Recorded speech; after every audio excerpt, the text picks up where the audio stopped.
Bien, vamos a hablar del síndrome de Steven-Johnson y de otras patologías donde hay bulas en la piel, también de la necrolisis tóxica epidérmica. La necrolisis tóxica epidérmica es un trastorno inflamatorio y es una reacción de hipersensibilidad a ciertas drogas y a ciertas infecciones. ¿Qué drogas? Alopurinol, antibióticos como las sulfas, anticonvulsivantes, ejemplo, carbamazepina, lamotrigina, fenitoína. Estas drogas, sulfas y anticonvulsivantes, las tienes que recordar para el USMLE. Piroxicam como antiinflamatorios no esteroideos y la sulfasalacina. Pero también hay causas infecciosas, ejemplo, el Mycoplasma pneumoniae, después de una vacunación, como una reacción de hipersensibilidad, y en algunos casos como un rechazo al trasplante, lo que se llama graft versus host disease.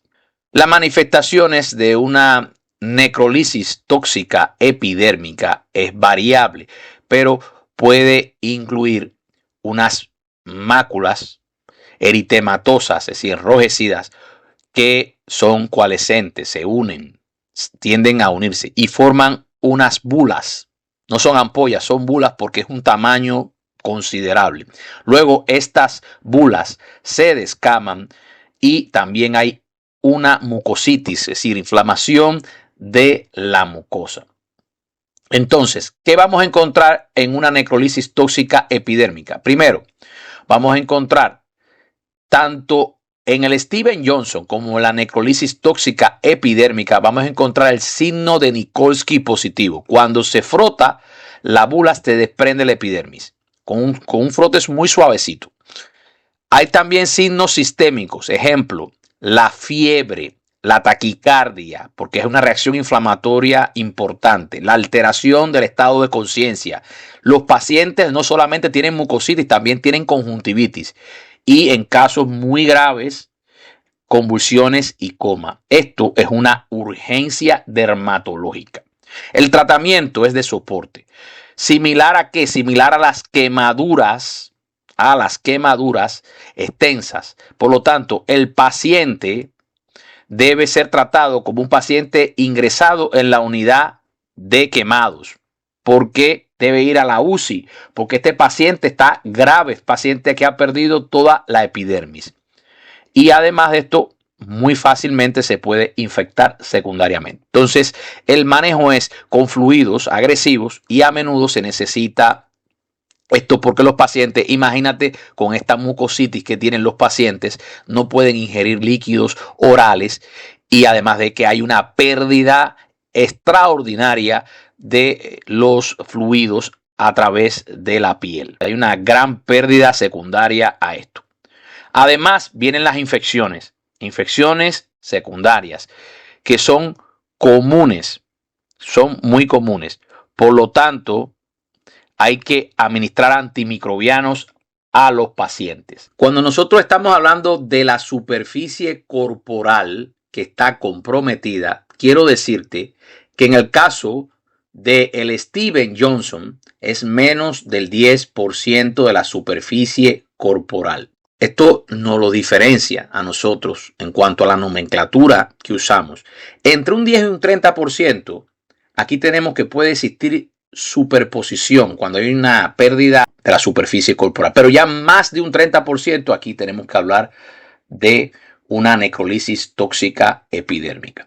Características clínicas. Después de 4 a 28 días, después de la exposición a un desencadenante, y 2 días después de repetir muchas veces la exposición, aparece el cuadro clínico. Con pródromos, bueno, un cuadro como si fuera el cuadro de una influenza aguda, un cuadro gripal. Podemos tener un comienzo rápido, agudo, de unas manchas eritematosas en la piel, máculas eritematosas, luego vesículas. Estas vesículas agrandan y se hacen bulas. Y posteriormente hay una necrosis y un desprendimiento de la epidermis. Recuerda, tanto en el Steven Johnson como en la necrolisis tóxica epidérmica, tanto en uno como en el otro, hay una mucositis. La mucosa está involucrada. Tienes que recordar esto.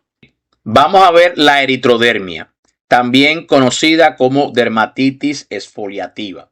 Y lo que tengo que decirte de esta dermatitis exfoliativa o eritrodermia es que es una afección cutánea grave que tiene o se caracteriza por el enrojecimiento, piel bien eritematosa, con descamación generalizada de la piel. Es importante entender que la eritrodermia no es una enfermedad en sí misma, sino más bien una manifestación de otras afecciones subyacentes. Bien, y en la dermatitis exfoliativa o eritrodermia lo que vamos a encontrar es una diseminación de las lesiones, son diseminadas. Hay como lesiones que se descaman, eruptivas de la piel con enrojecimiento, y esto debe ser generalmente causado después de la exposición de drogas que inducen esta dermatitis exfoliativa o eritrodermia. Hay causas que se desconocen, puede ser idiopática, pero también, como te menciono, puede ser secundaria a condiciones dermatológicas subyacentes o otras enfermedades sistémicas. Entonces, generalmente, a veces estas causas se desconocen. Pasamos al pénfigo vulgaris. En el pénfigo vulgaris, primero quiero que veas que generalmente hay una reacción inmunológica. Se produce en el cuerpo de la persona enferma anticuerpos que hacen blanco en unas estructuras que permiten que las células se encuentren unidas unas con otras. Y esto va a ocurrir en la desmogleína 1 y 3, que son proteínas de los desmosomas, que permiten que las células se encuentren en la epidermis unidas unas con otras. Cuando en la epidermis estos desmosomas son el blanco de la inmunoglobulina o de los anticuerpos que van contra la desmogleína 1 y 3, pues la piel se desprende. Hay también otras estructuras que son los hemidesmosomas, que lo vamos a ver también, pero esto no tiene que ver con el pénfigo vulgaris. Esto tiene que ver con otro tipo de pénfigo que ya vamos a ver. Y es la membrana basal la que tiene estas estructuras adheridas que se llaman hemidesmosomas, que permiten la unión de las células que están sobre la membrana basal, y cuando también son blancos de los anticuerpos, pues se puede desprender, en este caso, la membrana, las células de la membrana basal. Pero aquí estamos hablando del pénfigo vulgaris, donde lo que encontramos es el desprendimiento de capas que están por encima de la membrana basal, capas de células que se desintegran porque estos desmosomas se pierden debido a los anticuerpos contra la desmogleína 1 y 3. Dicho esto, quiero que sepas que esto genera unas ampollas, unas bulas que se ulceran. Y en el pénfigo vulgaris hay erupción de la mucosa. El pénfigo vulgaris trae como consecuencia que aparezcan úlceras en la mucosa. Y también hay un signo importante que es la separación de la epidermis con la fricción ligera, que cuando se friccionan estas ampollas un poco, pues se desprenden la epidermis completamente. Esto se llama signo de Nikolsky. Signo de Nikolsky. Está positivo. Desde el punto de vista histopatológico, vamos a encontrar un desprendimiento, desintegración intraepidérmico, y vamos a encontrar una acantolisis, que es que hay una separación de los queratinocitos, que son estas células que están acá de la piel. Se separan, se desintegran las uniones entre estos queratinocitos, porque ¿quién permite que estos queratinocitos se encuentren unidos? Pues los desmosomas. Y va a haber una apariencia en forma de tumbas, de células en forma de tumbas, que se llama en inglés tombstone cells, a lo largo de la membrana basal. Esta es la apariencia que nos deja el pénfigo vulgaris. ¿Ves? Acá te lo estoy poniendo, parecen como tumbas o marcas de tumbas, y esto es lo que se le llama signo de tombstone. También vamos a encontrar que si le hacemos inmunofluorescencia, en una biopsia que se toma y se le aplica la inmunofluorescencia, vamos a encontrar un patrón intercelular de malla, como si fuera una malla, neck-like. ¿Por qué? Porque este patrón inmunofluorescente lo dan los anticuerpos de tipo IgG. Tratamiento: glucocorticoides sistémicos. Hay que, en algunos casos, poner un tratamiento agresivo, es decir, hidratar bien al paciente, cuidado agresivo de la piel como si fuera un quemado. Y este paciente también va para una unidad donde se pueda manejar desde el punto de vista del balance hídrico. Hay que reponer líquidos porque se pierde mucho líquido, pérdidas insensibles brutales, y corticoid sparing agents. ¿Quiénes son estos agentes? Estos agentes son la azatioprina, que es un inmunosupresor. Un inmunosupresor que ayuda a controlar la respuesta inmunitaria anormal del pénfigo vulgar.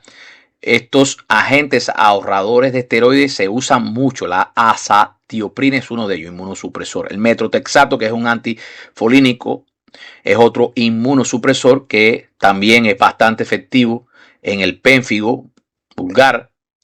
Otro de los inmunosupresores que se utiliza es el micofenolato mofetilo, que también ayuda a reducir la necesidad de corticoides. Y por último, el rituximab. El rituximab es un anticuerpo monoclonal. Se dirige a quién? A las células B.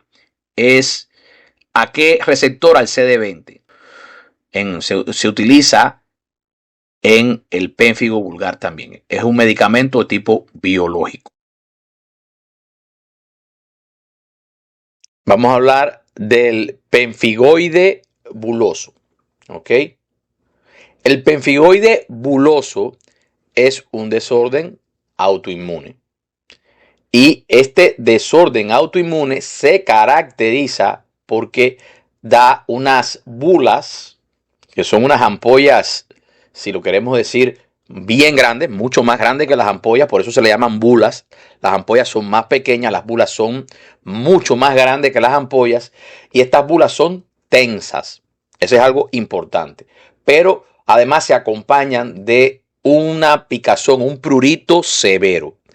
Y estas bulas tensas están sobre una base que está enrojecida, eritematosa, enrojecida, con un enrojecimiento. Es común en mayores de 65 años. El pemfigoide buloso es una enfermedad del anciano y tiene un incremento de la incidencia en aquellos pacientes que tienen desórdenes neurológicos o cáncer. Cuando hablamos de desórdenes neurológicos, estamos hablando de enfermedad de Parkinson, por ejemplo. Estamos hablando también de esclerosis múltiple. Por lo tanto, en el BOAR te van a dar un paciente con un cuadro de Parkinson que ahora comienza con unas bulas y bastante prurito. Más de 65 años, un anciano. Entonces es un pénfigo buloso. Ahora te voy a decir otras características para que lo puedas identificar en caso de que salga así. O una esclerosis múltiple también es posible. El pemfigoide buloso involucra desde pocas lesiones, es decir, puede extenderse desde pocas lesiones hasta cientos de lesiones que pueden cubrir una gran porción del cuerpo, a pesar de que casi nunca hay involucrado una mucositis o toma de las mucosas. Casi nunca, solamente se ve en una pequeña cantidad de pacientes toma de mucosa, no es lo frecuente. Hay un síndrome prebuloso, es decir, antes de que comiencen a aparecer estas ampollas, que este síndrome prebuloso es común y se puede presentar, como ya dije, con prurito, lesiones como si fueran lesiones urticariformes o una urticaria, y lesiones eczematosas. Eso es lo típico. Un paciente que viene con prurito, lesiones urticariales inicialmente, lesiones eczematosas, tiene un Parkinson, una enfermedad neurológica de base, una esclerosis múltiple, un anciano, o un cáncer y empieza con este prurito y luego de estas lesiones urticariales, eczematosas, eritematosas, en su base empiezan estas ampollas a crecer y se forman esas bulas. Esto es probablemente síntoma de mucosa, un pemfigoide buloso. Ahora, cuando estamos hablando del pemfigoide buloso, tenemos que saber que la causa son anticuerpos que van, anticuerpos contra los hemidesmosomas. Contra los hemidesmosomas. Entonces tenemos autoanticuerpos, anticuerpos de tipo inmunoglobulina G, lo produce nuestro propio cuerpo contra los hemidesmosomas. Los hemidesmosomas van a ayudar a unir la membrana basal con las células de la epidermis. Esto está, por supuesto, localizado a nivel de la zona de la membrana basal. Entonces, estos hemidesmosomas están en esa zona. Cuando tenemos estos anticuerpos que se unen al complemento y lo activa, reaccionan y desencadenan la liberación de mediadores inflamatorios, esto va a dar como resultado la inflamación y la formación de las ampollas. El diagnóstico debe ser realizado con una biopsia de piel. En la microscopía de luz, lo que vamos a ver es el desprendimiento de la región subepidérmica. Es decir, hay un desprendimiento, hay una excisión, una desintegración, por decirlo de algún modo, subepidérmica. Se va a desprender esa parte de las células que están unidas en esta zona sobre la membrana basal, porque los anticuerpos destruyen estos hemidesmosomas. Entonces, en la inmunofluorescencia, lo que vamos a encontrar cuando miramos en la microscopía con inmunofluorescencia es que hay depósitos, pero estos depósitos son lineares. Depósitos lineares de inmunoglobulina IgG y depósito también de C3, que es complemento. Porque recordemos que activamos el complemento y esto está a lo largo de toda la membrana basal. Esta inmunofluorescencia con este patrón lineal de depósito de inmunoglobulina IgG y C3, complemento C3, está a lo largo, repito, de la membrana basal. Ahora, la primera línea de tratamiento del pemfigo buloso es usar glucocorticoides tópicos de alta potencia. Vamos a poner el ejemplo de uno de ellos, que es el clobetasol, el cual es bastante efectivo, incluso cuando la enfermedad es bien extensiva. Los glucocorticoides sistémicos no son más efectivos e inclusive están asociados con un incremento de la incidencia de complicaciones relacionadas con el tratamiento.